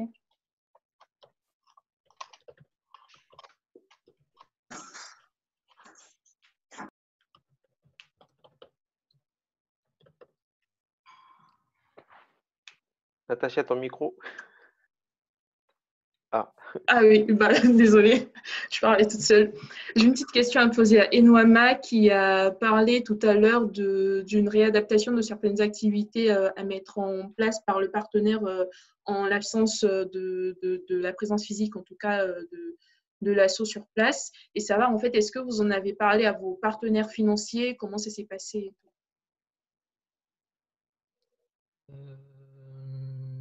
Non, on n'en a pas parlé à nos partenaires financiers. En fait, ça s'est fait. Donc enfin, ça fait plusieurs années que l'on a un correspondant local, donc qui habite sur place, hein, et qui peut suivre les projets quand on lui demande. Et donc, actuellement, c'est vrai qu'on lui a délégué beaucoup de choses, mais il faut savoir que même dans ces zones insulaires, comme pour reprendre exactement les termes de ce correspondant local, il nous disait, parce qu'on lui disait, ça serait bien que tu ailles suivre tel ou tel projet. Il nous dit, mais tu sais, quand on arrive dans un village qui n'est pas le nôtre, on est regardé d'un très mauvais œil. Et c'est vrai que c'est difficile pour lui aussi de se déplacer en ce moment. Ok. Ok. Merci. Merci Max, c'est bon pour moi. S'il y a d'autres questions sur comment gérer ces partenariats financiers ou, voilà, ou des avis, des interventions.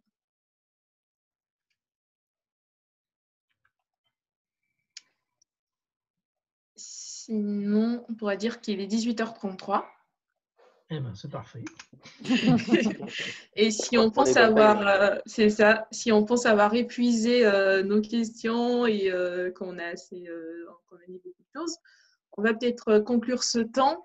Il avait été prévu de faire un petit retour sur la météo de nos projets, mais en fait, on s'est bien rendu compte au tout début qu'on a certes eu un gros orage pour tout le monde quand cette crise elle a été annoncée, mais qu'au final, le temps il est plutôt ensoleillé vis-à-vis de nos partenariats. Bon, oui, mitigé, hein, on va dire. Donc, voilà, mais je pense que ce temps de partage de ce que chacun faisait, ce temps de partage de pratique et tout, ça permet quand même d'avoir des idées, en tout cas pour améliorer cette gestion partenariale dans ce temps de Covid. Donc, peut-être faire vite fait un retour très rapide sur ce que chacun en tire de ce petit moment-là. Et aussi, on tient à rappeler que c'est la première édition. Et c'est la première fois qu'on fait ça. Et on a aussi besoin de vos retours constructifs pour améliorer ce genre d'échange. Donc, la parole, elle est libérée. N'hésitez pas à évaluer ce moment. Il y a à dire comment vous vous sentez par rapport à tout ce qu'on a dit.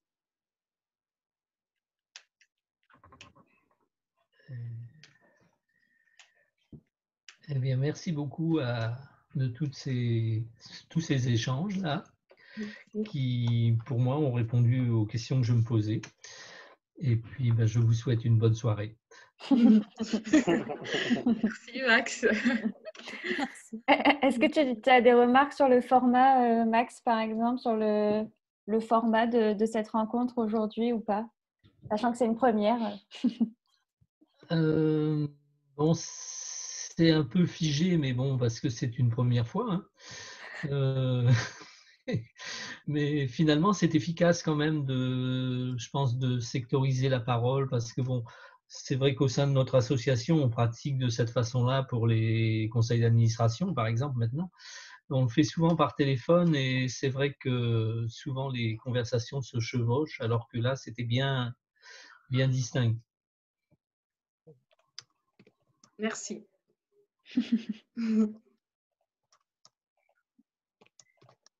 Voilà. Okay. Merci. Merci. Allez. Et moi, là, Vas-y. Vas-y. Non, vas-y. Non, en fait, je vais juste dire que moi, j'ai mon écran partagé, du coup, j'arrive pas à voir tout le monde. Et donc, j'ai pas tous les noms devant moi. Donc, c'était un peu difficile pour moi de donner la parole dans ce moment-là. Donc, si quelqu'un voulait bien me relayer. On peut peut-être, Ruvi, si tu voulais commencer à partager quelque chose. Ah non, mais moi, oui, je peux enchaîner. Non, pour dire merci à vous, hein, merci à vous pour votre présence et aussi pour ce temps qui me permet justement d'échanger un peu, de partager aussi nos expériences et nos pratiques autour justement de cette thématique de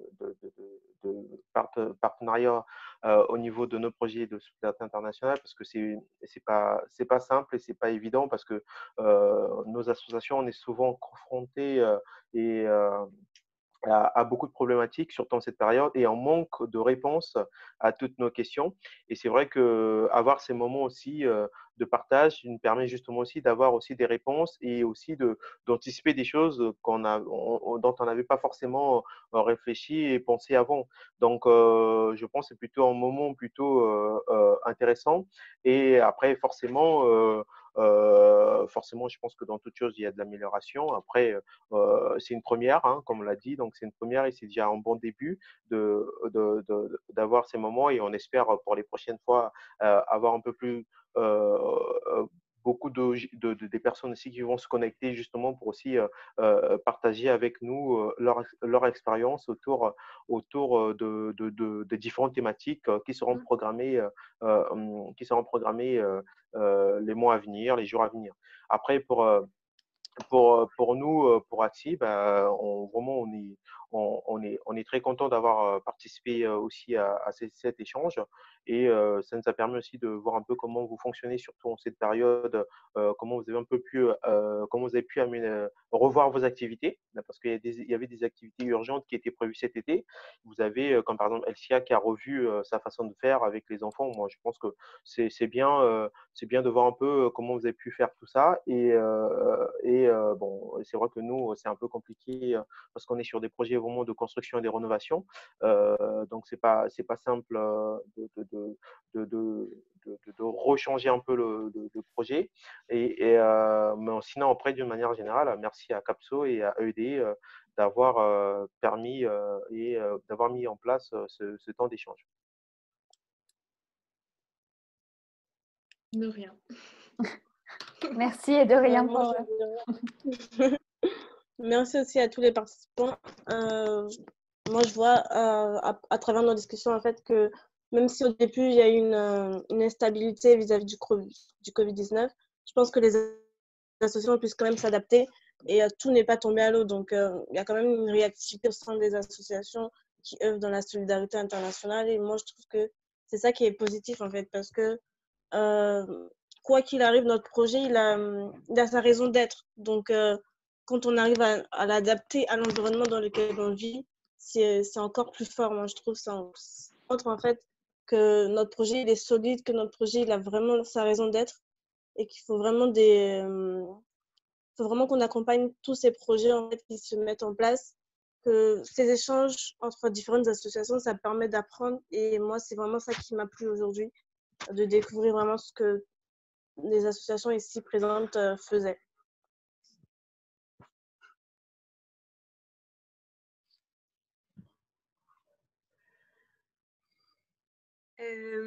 C'est Nolwenn, je complète juste, je rebondis sur tes propos. J'ai trouvé que c'était vraiment très très pertinent comme échange. Je suis ravie d'avoir pu y prendre part et je trouve que c'était nécessaire parce que c'est très important de prendre du recul. On a été tous, je pense, plongés, mis face à une situation compliquée, notamment pour les associations, pour les jeunes associations.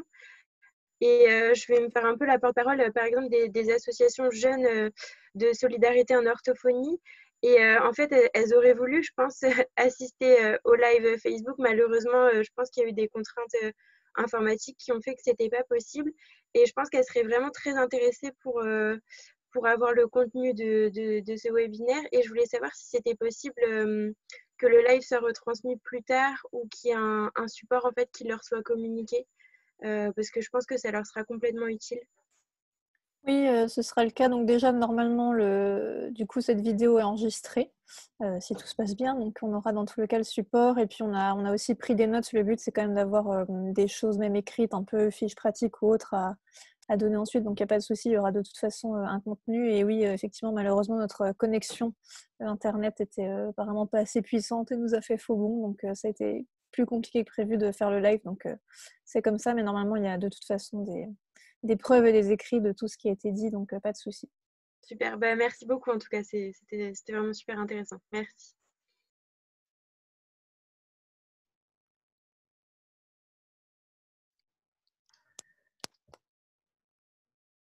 Des choses à rajouter parmi peut-être l'association GEDAM, une représentante de l'association qui voudrait rajouter quelque chose sur ce qu'elle en retire d'aujourd'hui, vu que vous êtes en force. Alors, du coup, je me permets de prendre la parole. Déjà, merci en tout cas pour cette présentation et cet échange. Pour ma part, ça m'a permis de me rendre compte que au niveau de notre projet, on était assez bien parce que nos partenariats, on arrive à garder contact avec nos partenariats et que finalement, comme c'est le début du projet, ça ne nous a pas trop ralenti et ça nous permet aussi de pouvoir puiser dans l'expérience des autres associations pour pouvoir construire notre projet par la suite. Voilà.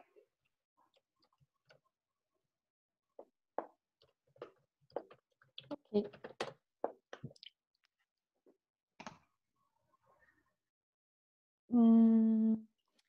Après, on avait Charlotte aussi. Peut-être que tu peux nous dire un petit peu si ça t'a permis d'avoir des idées, des pistes pour ton asso, ou au contraire, s'il y a des thèmes qui ont manqué, des choses qui ont moins bien fonctionné pour toi. Pour ma part, ça a été très instructif, très intéressant. Malheureusement, j'étais toute seule de mon équipe, normalement devait être plus. Mais c'est pas grave, c'est des problèmes de connexion encore. Et ouais, à refaire, ce serait vraiment bien. On a abordé tous les thèmes auxquels je m'attendais. Et c'est vrai que c'est intéressant aussi de voir comment fonctionnent les autres assos, comment les assos rebondissent face à la situation. Ça nous donne des idées et c'est très intéressant. Alors, merci à vous.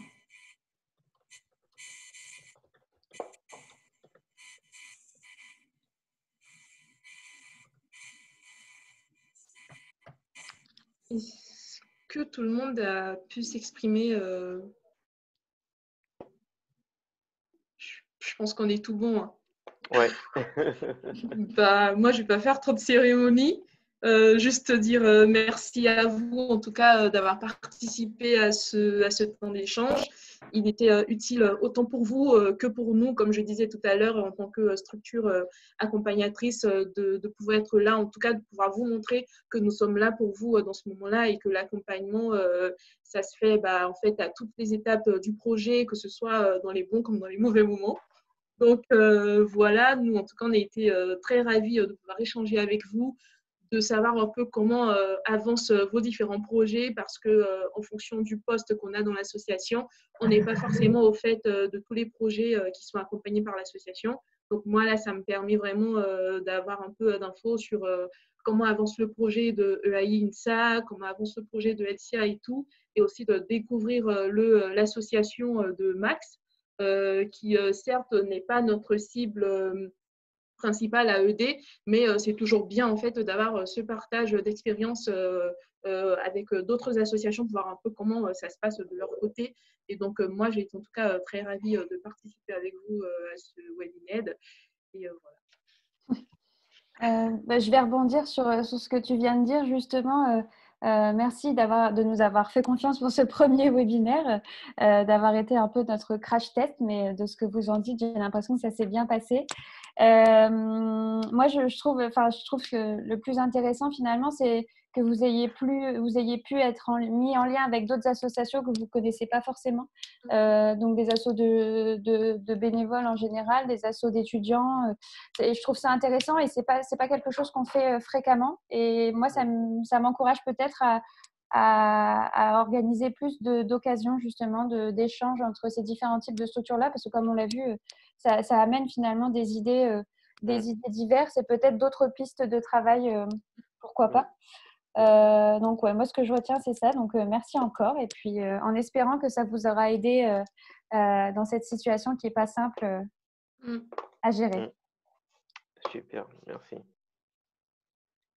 Voilà. Ben, merci tout le monde. Yes. Et puis bonne soirée, bon appétit, bonne fin de semaine déconfinée. Bon projet, bonne suite. Et oui, de toute façon, on reste tous à disponibilité, que ce soit Capso ou ED. N'hésitez pas, bien sûr, à nous contacter, envoyer des messages Facebook, mail, etc. si vous avez d'autres questions ou remarques qui vous viennent. Exactement, oui. Super. Super. Merci à vous en tout cas.